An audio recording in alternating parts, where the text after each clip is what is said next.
Hello' everyone, আজি বনাবলৈ লৈছোঁ ভেজ ম'ম' আৰু ভেজ ম'ম' খাবলৈ খুব মন গৈ আছিল, কিন্তু পাকঘৰত চব্জিও বেছি নাছিল বাৰু। তথাপিও যিহেতু খাব মন গৈ আছে, এতিয়া ওলাই যাবলৈ আৰু সময় নাই, ৰাতি হৈছে, গতিকে ঘৰত যি আছে সেয়াই আজি বনাবলৈ লৈছোঁ। চাই থাককচোন বাৰু ভিডিঅ'টো আগলৈ।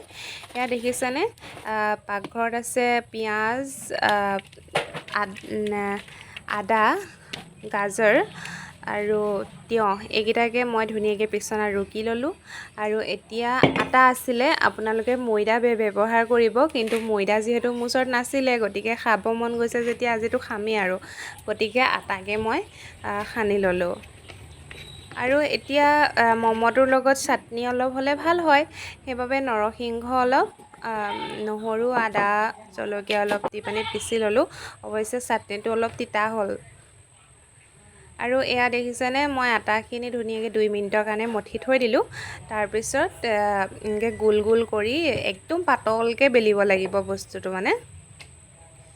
আৰু তাতে যিখিনি হেৰি কৰিছিলোঁ, গাজৰ মানে কি যিখিনি আমি পিছনাত পিচি থৈ দিছিলোঁ, সেইখিনি ইয়াতে দি ল'ব লাগিব।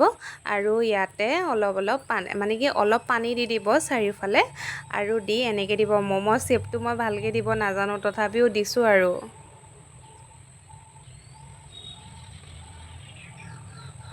ম'ম' লাগিলেই হ'ল আৰু। মই অলপ এনেকৈ পকাইও দিছোঁ, তেওঁ শ্বেপটো বেলেগৰ নিচিনা নুঠিলগৈ বাৰু, তথাপিও চেষ্টা কৰিছিলোঁ আৰু দিবলৈ।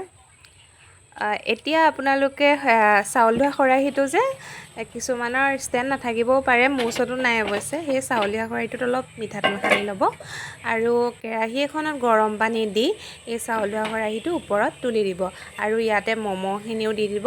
এয়া মই নতুন শ্বেপত বনালোঁ, কিন্তু ভাল নহ'ল কাৰণে মই নেদেখালোঁ আৰু কেনেকৈ মানে শ্বেপটো দিলোঁ।